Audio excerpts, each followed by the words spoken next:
Hello everyone and अस्सलाम वालेकुम, दिस इज Shefa Yasmin. Welcome back to my channel देखते रहो। और आज देखते रहो में जो स्टोरी मैं आपके लिए लेकर आई हूँ वो है द लास्ट डिलीवरी।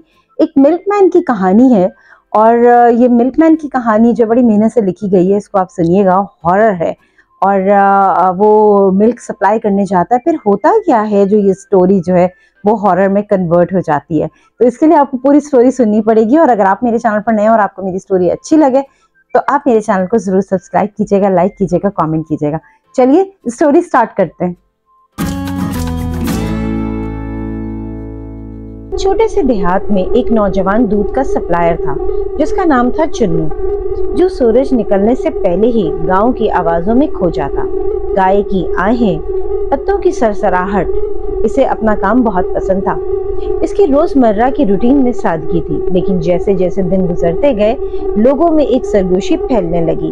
वो एक साई की बात करते थे जो रात के वक्त खेतों में घूमता था, एक ऐसी मौजूदगी जो हर गुजरते हफ्ते के साथ करीब होती गई। लोग अजीब आवाजें सुनने का दावा करते थे, अफसुर्दा आहें और गैर जमीनी सरगोशियां जो वादियों में गूंजती थी। लेकिन चुन्नू हमेशा से शक परस्त नहीं रहा।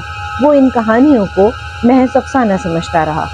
एक शाम जब वो अपने काम को मुकम्मल कर रहा था, उसने कुछ अजीब देखा। गाय में बेचैनी थी, इनकी आंखें खौफ से पुर थीं। वो एक जगह जमा थीं और इनकी मामूल की सुकून भरी हालत बेचैनी में बदल चुकी थी। उसने सोचा कि ये तूफान की आमद है, चलो मैं घर चलता हूँ। इस रात हवा में एक गैर फितरी खामोशी छा गई। चुन्नू को अपनी खिड़की पर हल्की सी दस्तक सुनाई दी। उसने अपनी आंखें खोली, दिल की धड़कन तेज थी और बाहर की तरफ देखा। चांद पूरी चमक दमक के साथ खेतों को रोशन कर रहा था, लेकिन वहां कोई नहीं था। इसने खुद को समझाया कि यह सिर्फ एक टहनी की आवाज होगी और फिर उसने दोबारा सोने की कोशिश की। अगले दिन जब वो अपनी रूटीन पर था, इसने महसूस किया कि इसे देखने वाला कोई है। गांव के लोग दूर दूर नजर आ रहे थे, उनकी मुस्कुराहटें टूटी टूटी थीं। एक बूढ़ी औरत जो अपने तेज फहम के लिए बहुत मशहूर थी, उसने इसका हाथ पकड़ लिया जब वो गुजर रहा था। रात से बचना लड़के, अब सिर्फ हवा की सरगोशियां नहीं और भी कुछ है। इस शाम चुन्नू ने अपनी खिड़की से चमकते चांद की तरफ देखा। बेचैनी इसे छेड़ रही थी। जब 12 बजे की घंटी बजी, इसने एक लाइंटर्न उठाई और बाहर जाने का फैसला किया। जब वो खेतों में गया तो दर्जा हरारत तेजी से गिरने लगा। साए दरख्तों के दरमियान मुड़ते हुए थे और एक अजीब खामोशी इसे घेरे में ले चुकी थी। अचानक इसने सुना एक गहरी अफसुर्दा आह जो इसकी रीढ़ की हड्डी में झंझनाहट पैदा कर गई। गाय खौफ से बिलबिलाने लगी। उसकी आंखें खिड़की और जंगल की तरफ मुतवज्जा थीं। आवाज की तरफ खींचते हुए चुन्नू दरख्तों के अंदर मजीद चला गया। लाइंटर्न की रोशनी चमक रही थी, जैसे इसे वापस जाने का इशारा दे रही है, लेकिन तजस्सुस ने इसे आगे बढ़ने पर मजबूर किया। आहें मजीद बुलंद हो गईं और अब वो तकरीबन इंसानी शक्ल में तब्दील हो रही थी। पानी का कुआं था जिसके पत्थर टूटे हुए थे, काई से ढके हुए। आहें अब बहुत तेज हो गई थी। चुन्नू ने बेइख्तियार कुएं के अंदर देखने की कोशिश की। उसने लाइंटर्न की रोशनी जब नीचे की तो तारीकी में चमकी और इसने चेहरे देखे, दुख भरे मुंतजर आंखें जो इसे छोड़ने की फरियाद कर रही थी। बेचैनी में चुन्नू पीछे हट गया, तकरीबन गिरने ही लगा। आहें अचानक बंद हो गईं और एक धीमा सा सन्नाटा छा गया। इसने उसे देखा, एक साया जो अंधेरे से निकल रहा था। इसकी शक्ल धुंधली थी। जब वो चांदनी में आया तो इसकी खाली आंखें और मुंह एक खामोश चीख में मुड़ गया। बेइख्तियार चुन्नू भागने के लिए पलटा, लेकिन जमीन इसके कदमों के नीचे से हिलने लगी। जड़ें इसके पैरों के गिर्द लिपट गईं, इसे नीचे खींचने लगी। इसने इससे लड़ने की कोशिश की। दिल तेज से धड़क रहा था, लेकिन साया करीब होता जा रहा था। इसकी सर्द सांसें इसकी गर्दन पर लगी।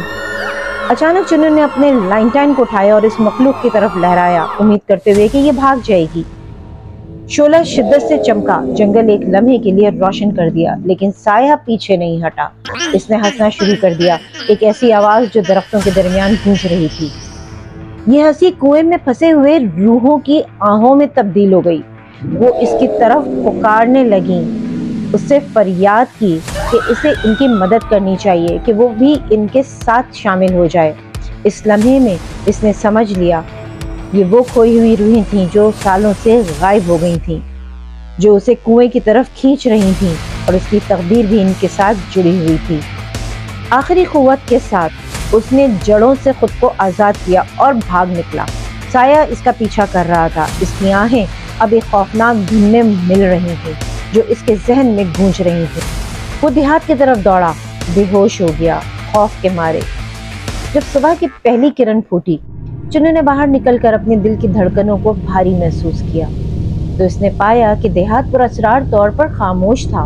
लोग गायब थे, घर वीरान थे, दरवाजे खुले थे, जैसे सब रातों रात गायब हो गए हों। सिर्फ हवा की नर्म सरगोशी सुनाई दे रही थी। दिन गुजरते गए और चुन्नू आखिरी दूध का सप्लायर रह गया, एक भूतनी गांव में जो सरगोशियों के दरमियान था। हर सुबह वो अपनी गाड़ी भरता, लेकिन अब वो सिर्फ सायों को दूध देता था। चुपके से हंसते हुए वजूद की आवाजें इसके दिमाग में गूंजती थी। आखिरकार इसने सीखा कि कुछ डिलीवरीज कभी नहीं होनी चाहिए और कुछ रातें साए महज तस्वुराती पैदावार नहीं होते। जब वो अपनी गाड़ी खाली सड़कों पर घुमाता तो इसने समझ लिया वो अब इस अंधेरे का हिस्सा बन चुका है जो इसके देहात को निगल चुका है। हमेशा के लिए भटकने के लिए अब इसका मुकद्दर था, दूध फराहम करने के लिए कोई भी रूहों के लिए जो कभी इस घर को अपना मानती थी। आपको ये स्टोरी कैसी लगी? आई होप कि आपको अच्छी लगी होगी। और वैसे भी कहा जाता है कि जो वीरान जगह होती है वहां पर इस तरीके से नहीं जाना चाहिए। जुस्तजू उसको खींच के आगे की तरफ लेती गई, लेकिन नतीजा क्या हुआ? नतीजा ये हुआ कि वो अकेला ही रह गया। तो ऐसी जगहों पे जाने से परहेज करना चाहिए और उल्टे पांव भाग लेना चाहिए। चलिए, इसके साथ ही शगुफ्ता यास्मीन को दीजिए इजाजत। फिर हाजिर हो जाऊंगी अगले हफ्ते एक नई स्टोरी के साथ। अपना बहुत ख्याल रखिएगा। खुदा हाफिज। और हाँ, चैनल को सब्सक्राइब करना मत भूलिएगा।